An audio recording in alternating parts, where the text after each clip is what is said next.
Assalamualaikum teman-teman, kembali lagi dengan saya Brian Darmawan di channel ABC Project. Dan hari ini saya akan sharing sedikit ilmu saya tentang bahasa pemrograman PHP ya.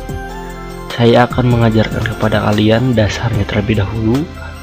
Agar tidak terlalu panjang, kita mulai saja untuk pembelajarannya ya. Pertama, kalian harus tahu apa itu PHP ya. Nah, PHP adalah script yang dapat ditanamkan atau disisipkan ke dalam HTML. Ya, jadi PHP ini bisa digabungkan dengan HTML, CSS, dan bahasa pemrograman yang lainnya ya teman-teman. Selanjutnya kita coba untuk belajar membuat sebuah program PHP yang sederhana terlebih dahulu. Kita membuat filenya dulu. Ini tutorial PHP ya. Saya menggunakan hosting yang saya punya, tidak menggunakan aplikasi editor di laptopnya langsung karena kan suatu kendala.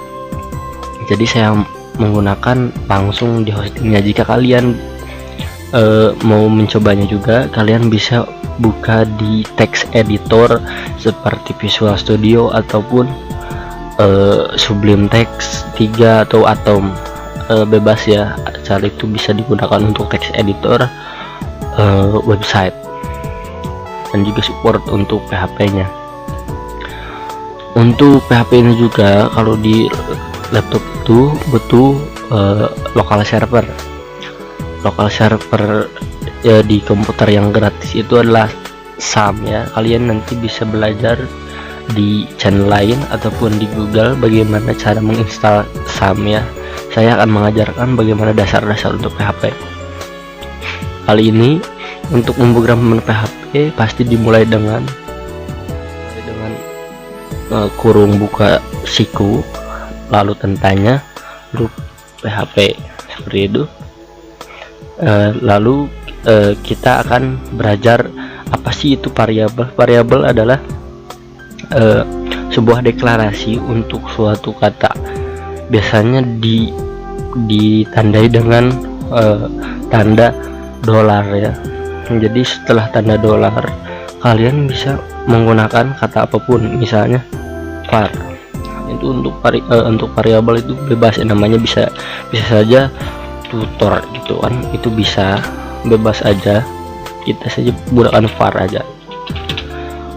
Selanjutnya kalian isi apa isi dari variabel itu sendiri, misalnya selamat datang di ABC Project ya. Lalu jangan tinggalkan titik koma di setiap akhir dari pemrograman di PHP itu sendiri ya. Lalu kita belajar bagaimana cara untuk menampilkan variabel pemrograman PHP. Kita menggunakan perintah untuk echo. Kita echokan untuk bisa kutip dua seperti ini ataupun kutip 1 seperti ini. Kita gunakan saja kutip 2 ya teman-teman. Untuk menampilkan suatu variabel, kita tinggal ketik saja variabel yang telah kita tulis, misalnya var itu. Lalu kita titik koma di sana juga seperti biasa. Kita harus mengakhiri semua pemrograman PHP dengan titik koma agar tidak terjadinya error. Kita coba untuk melihat hasil dari program ini ya.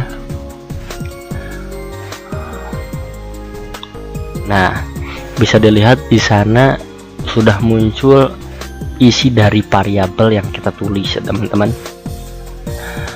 Sudah kita lihat, itu dasar untuk mengenali apa itu variabel ya teman-teman. Lalu kita beralih akan belajar logika di dalam PHP, di pemrograman PHP. Pendeklarasian suatu logika biasanya diawali dengan kata if, jika.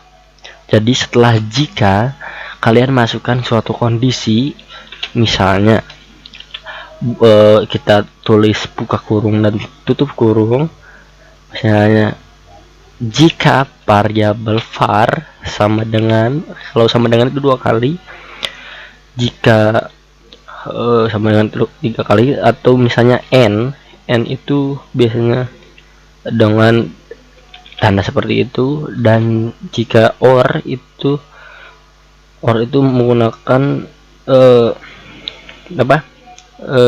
suatu tombol dengan seperti ini.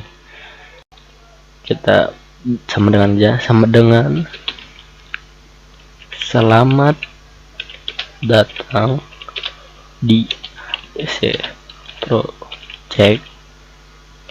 Maka di sini maka itu berarti kita buka kurung kurawal, langsung enter aja, nanti ada penutup sendiri biasanya di text editor itu bawaannya. Kita echo logika benar. Nah, kita akhiri dengan titik koma seperti biasa, lalu kita save.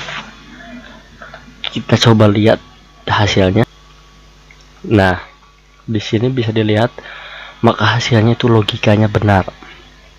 Jika kita salahkan saja, itu misalnya pakai S ya, jadi logikanya itu salah harusnya, maka tidak akan tercetak logika benar.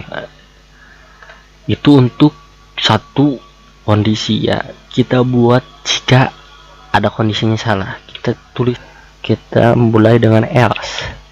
Itu jika tidak maka isinya akan misalnya echo logika salah, titik koma seperti itu. Kita lihat di sini apakah logikanya benar. Ini logikanya benar ya, coba kita salahkan.